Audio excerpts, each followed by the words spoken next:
The ship of the Amberjack was just a bit unsteady with the waves that were frozen with ice, and with the Arctic wind howling, they are the brightest spots. The heavens were a leaden sheet so vast that the pale sun could barely see through the shifting clouds. Although the very natural cold was ubiquitous, clinging to anything, even a small part of the skin still held in the open the crew of the ship, and the scientists from the Arctic Explorer were struck with yet another kind of cold. They were seized by an icy mixture of curiosity and fear when they saw the restless polar bear in front of them. Dr. Lena Morgan adjusted her binoculars again, her hands almost numb with coldness because she was gripping them too hard. On the rim of her glasses, the air was a little foggy, which made her whisper barely heard, as if only a talking to herself. "It's trying to tell us something." The bear's huge paws pounded the ice again and again. The sound suddenly had a sonorous echo in the air. The roars of the beast were not mere noises. Instead, they were sort of a music, a feeling of anxiety, and it was able to shake Captain Reynolds's back. The bear was trying to tell them something. The problem was in the bear's smart maneuvering by jumping into the water, circling and returning. Meanwhile, Dr. Morgan's younger assistant, Evan Hayes, was writing rapidly. "That doesn't seem to be normal distress behavior," he fumed. "It's as if it's leading us, asking us to obey the commands." Captain Reynolds bit his lip, torn between his feelings and his logic. He had been through the life of a seaman in which he had come across natural forces at their most fierce. But this was different. "Are you suggesting that we should take that road?" He spoke hesitantly, but he wasn't fully convinced by his own apprehensiveness. Dr. Morgan never took her eyes off the bear. "Yes." All of a sudden, a deathly quiet grasped the group. The idea was quite crazy. This wasn't the plan from the beginning to track a wild polar bear into the Arctic wilderness. Nevertheless, as the bear bellowed zealously once more, Captain Reynolds felt forced by its determination and was unable to put his thoughts away. The crew members were looking at one another suspiciously. "If we go, we have to come up with a plan," Stuart kept talking, still a bit shaken by the bear which he had encountered very close. "One can't just accept the known path into the ice," he added. Dr. Morgan confirmed her approval. "We agree. We'll take the lifeboat. I, along with Evan, Captain Reynolds, and one of your crew will do that." She was now talking to the captain. "We can't all go, but we also can't ignore this either."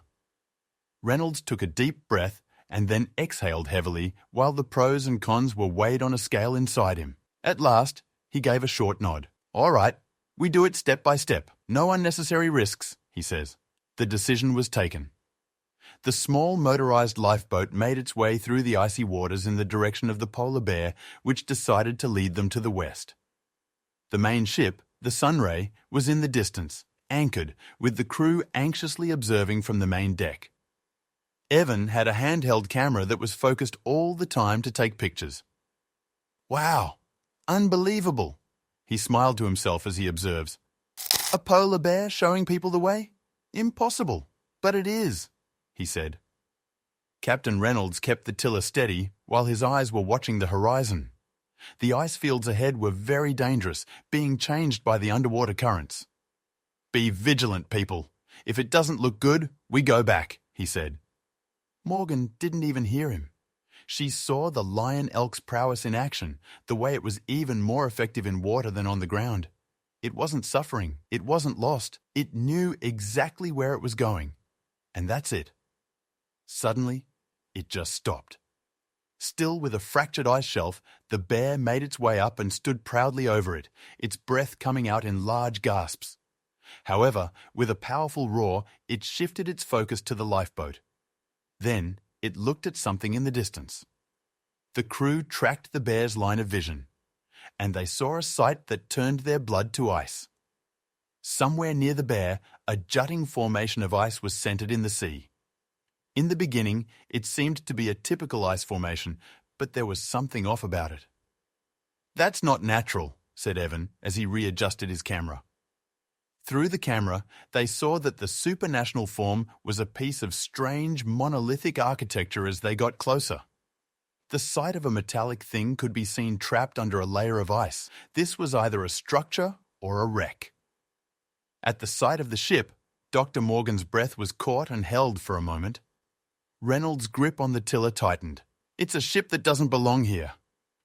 The polar bear made another deep noise this time, though, not exactly a wrathful roar, but something close to sadness. It padded over to the ship and with its huge paw started to push away the ice.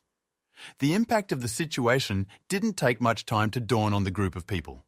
A sunken cargo ship, a period frozen in a time when it was completely unnoticeable in the Arctic wit's end.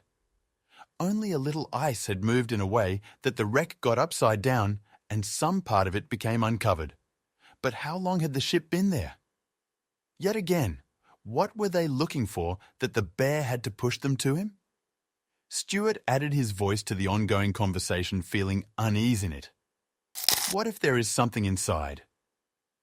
A dreadful silence followed. They went the one and only way to see if there was something out there. Their only way to get on the frozen ship, which was carefully led by ice axes and some precise maneuvering was applied. The ship was wrinkled by the weather. Maybe it had been in the Arctic for decades or centuries. The frost was the only thing you could see that said its name. Evan raised a frown. That name sounds familiar. He touched the pages of his notebook, trying to find the necessary information. This ship was lost over 100 years ago.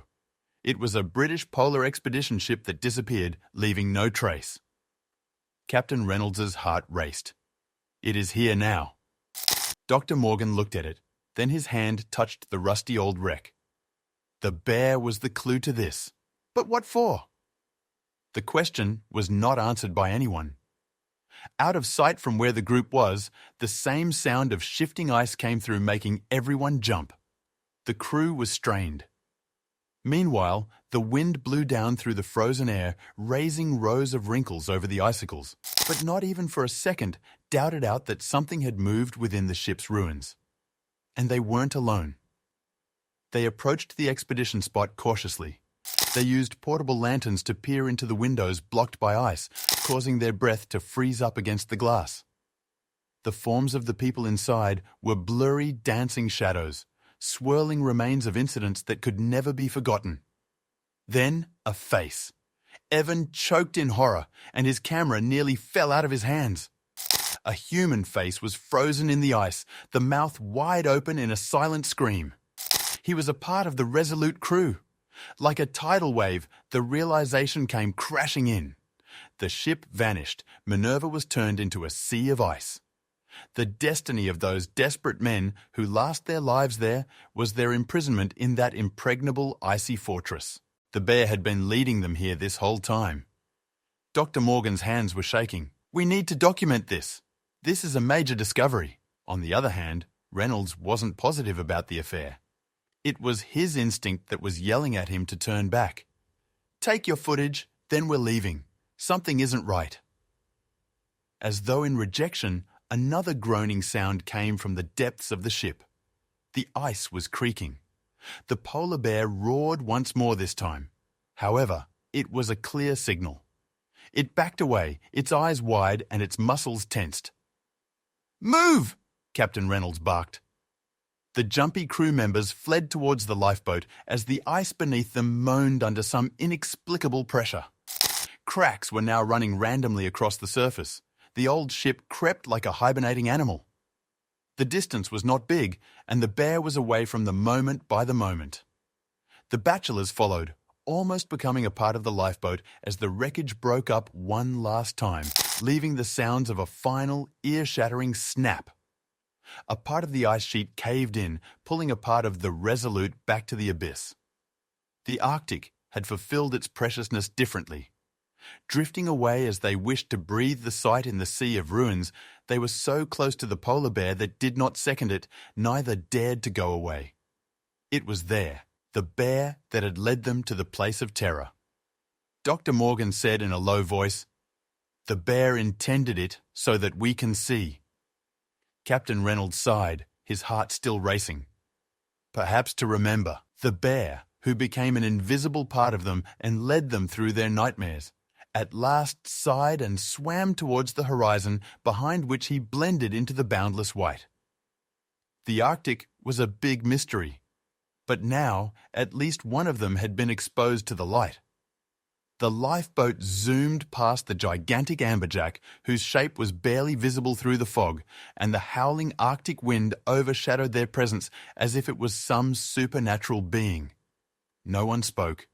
The feeling of untold horror petrified them quite as the frost did to their clothes. Dr. Lena Morgan fervently clasped her book to her chest as her fingers slid through the notes filled with jittery papers. Her head was full of questions, and at the same time, it was uncertainty that was amuck. The Resolute one day was dissolved a century over.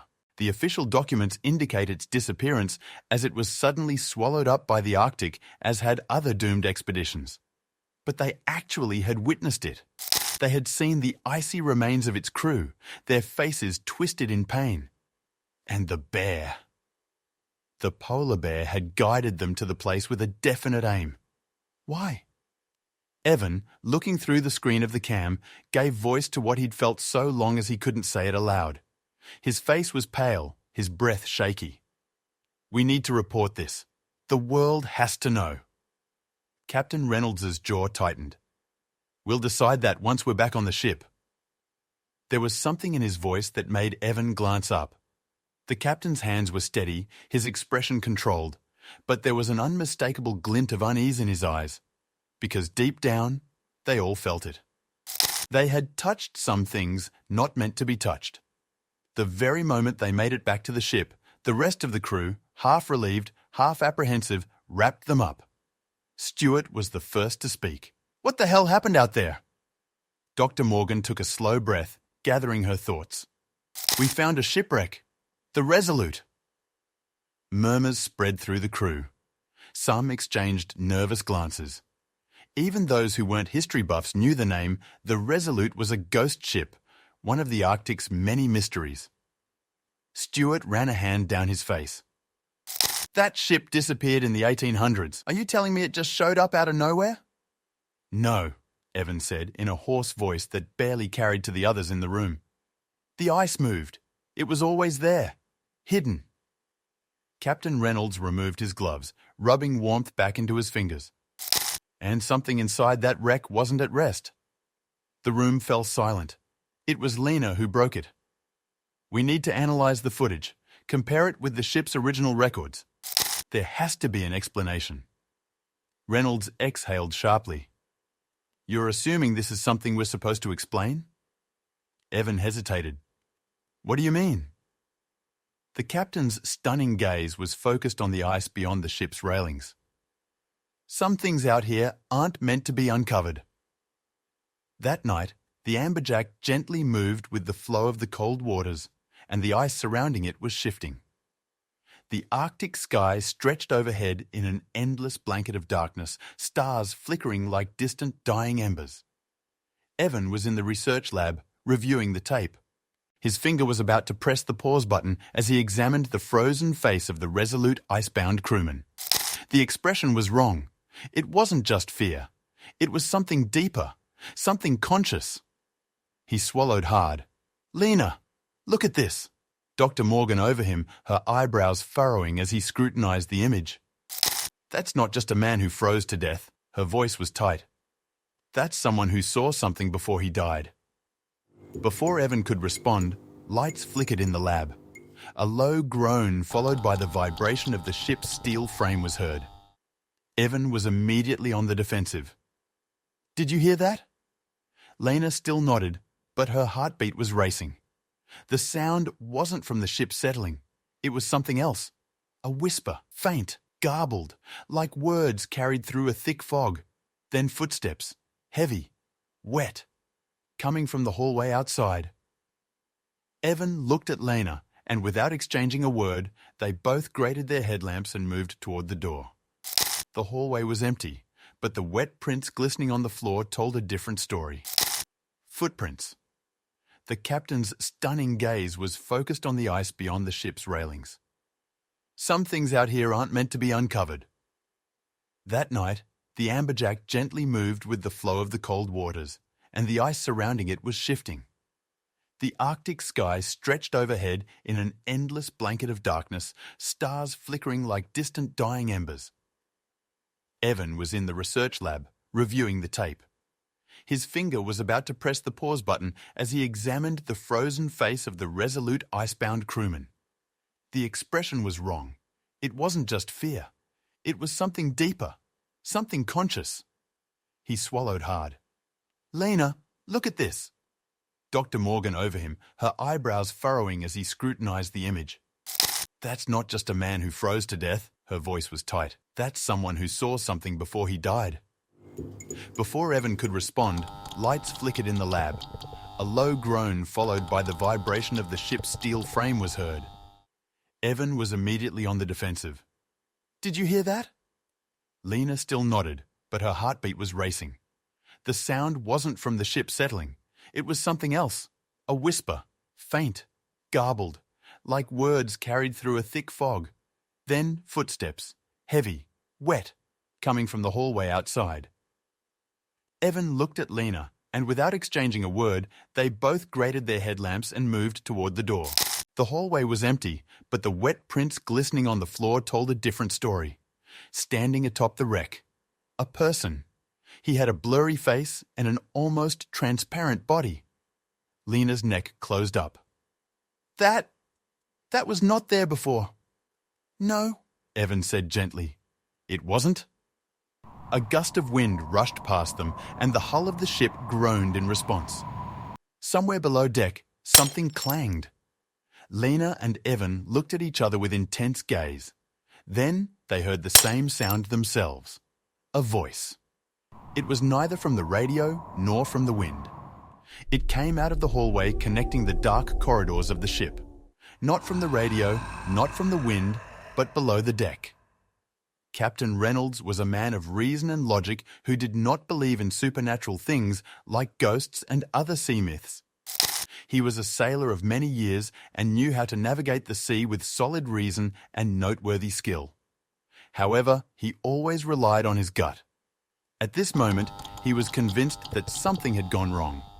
The crew had started to gossip of seeing footprints on the corridors where there was no one and objects that moved when nobody was around. Stuart guaranteed he had watched something pass his cabin door in the middle of the night. Such was the kind of fear that struck in the mariner's marrow. The kind that comes not from storm or squall, but rather from some other source. Hence, when Reynolds caught the sound of a thud from the cargo quarters below deck, he did not lose a second. The hull beneath his feet banged as he traversed the steel steps. The flashlight disturbances brought off net light to the hold region. It was all quiet, and the boxes of cuckoo clock parts were disciplined piles. And then a thud was heard again, from the farthest corner. Reynolds moved in the most careful way, with all his senses highly aware. And then it caught his eye. The ice. A thin, cracked layer of frost creeping on the metal floor, laid in a way that can be called delicate with patterns looking like crystals. How come can that be? The hold is heated, nothing down here should be freezing. However, the ice spread out in an unreal way, with sharp, broken lines that were leading to one of the crates. Reynolds swallowed hard. His breathing was visible in the cold air. He stepped closer, reached out, and the crate shook. It was not the motion of the ship. Something in it was hit hard. Reynolds was shaken back, his heart pounding in his chest. The crate shook once more then. A low growl filled the air. Not metal, not machines, a voice. His hand almost too hard to move the flashlight. Something alive is inside that crate. Something is watching up there. Lena and Evan were in a moment of absolute stillness, their ears strained to the utmost to make sense of the whispering sound coming from under the sea. Then the ship rocked. Not a wave, not turbulence, but something else. The amberjack could have been shaking in response to something that could not be seen. That wasn't normal. Evan had to grab the railing. Lena nodded in agreement, her heart beating like a drum. "We have to find Reynolds." They went towards the stairwell when a deep, booming sound could be heard from the ice behind them. They turned around just in time to catch a glimpse of something that was rising from the Arctic Sea. At first, thought it was just another ice form breaking the surface that, in the end, they felt their stomachs drop. Wood, blackened and wrecked timber, a mast. Then came up a hull. It was coming out of the water, the wreck of the Resolute. The crew of the Amberjack burst onto the deck, the cries of confusion and the fear that shook through them as it seemed like an unreal dream has come true. The Resolute, the ship they had found deep within the ice, was rising from the sea. They were wet, battered, and alive. Captain Reynolds emerged from the lower deck onto the deck with a pale and terrified face. "What the hell is happening?" he cried in fear. Lena was lost in thought. None of them could react. The wind roared, and there was a sound in it deep, almost musical, that talked to nobody else but Lena. The cry of something or someone who is lonely and wants help. The polar bear stood erect on a faraway ice sheet, and then the ice below cracked, and because of this, the Amberjack was tilted and swerved to the left very fast. Its no longer silent hull shrieked as the sea, which was nothing but ice before, began to crack open. The Arctic was not any more dead. It was alive, and it was releasing them. Creaks of pain emanated from the Amberjack as it began tipping with the ice cracking further. The crew members yelled as they clung to the railing, which was trembling, to maintain their footing. The Resolute had been underwater, and now Lena couldn't help but gasp in awe as it emerged from the sea. Impossible. Just impossible. How could this be happening? Ships don't just navigate underwater and then out of a seafloor. Somewhere on the doomed vessel, the shadow of something moved. This eerie creature was not noise of ice which normally splits, or not even the debris that should have separated. It was a living being. There was a dark shape in the broken ship, pacing, looking around. Evan staggered and nearly fell back. He was holding the shaking camera pointing at the wreck of the Resolute. "Can anyone else see that?" He tightened his jaw, reluctantly taking a step forward. "We got to go! Now!" But the Arctic was placid. A mighty cleft appeared in the ice behind them, up to the stern of the Amberjack, and the ship produced a loud groan of disapproval, standing on the verge of a capsize. The ice was breaking up on all sides. The formerly tranquil sea became all agitated and noisy. But that was not all. The wind did not carry it. An eerie sound that was unlike anything she had ever heard before filled the air. The spirit of sound is emerging. It is starting a mighty roar. The voices emerged from the very depths of the ice, a chorus of something belonging to the past, a language long forgotten. Lena screamed, her brows drawing together and her head in her hands. It wasn't just a noise, but a cry for help. A voice raised a question. Captain Reynolds, who was stripped by the wind, grabbed the shoulder of Lena, one roused neck. "We have to leave. Come on." However, she seemed to have been paralyzed. Many thoughts mingled in her mind. Firstly, there was the bear she had encountered. Then the strange behavior, the unnatural frost. The ship stuck in the ice like a previously captivated figure releasing itself. Why are we letting it go on? The waves finally hit her and knocked her over, like if you were to be abruptly emerged into ice-cold water. No, the Arctic wasn't just the keeper of the body that was shut. The Arctic also protected them from anything subordinate to their aim. Therefore, they ultimately had unleashed something among the icebergs. Whispers soon shifted into a resonating sound that made the ship of the Resolute twist and move due to the warmth of the ship as well as its presence before by them. Reynolds couldn't wait at all. "All engines full power! Don't let anything stop us from leaving here," he ordered the crew harshly. The Amberjack's engines thundered up in multiplication. It swayed precariously first from one side to the other as the ice underneath the ship started breaking in pieces and vanishing. Lena saw it one more time when the ship was leaving. It didn't leave. It stayed. Not with fear, Lena, but with a connection beyond the words. Then I heard the ice cracking. A last time, the noise of the Earth's batting breaking apart threatened the bottom end of the Resolute ship's focal point. Deeply subjected to the Arctic conditions, the wreck had managed to be taken down. It was a calm void, and the voices had released and were now out of hearing. Should we still have abandoned the ghosts and the amberjack? It veered aside, leaving the smothered gables and cargo of the damaged ships behind it. But when Lena was still looking back at the boundless icy horizon, she felt a perplexing sensation. Was the Arctic indeed the crypt for the deceased once more? Or whether it was rather the opening of the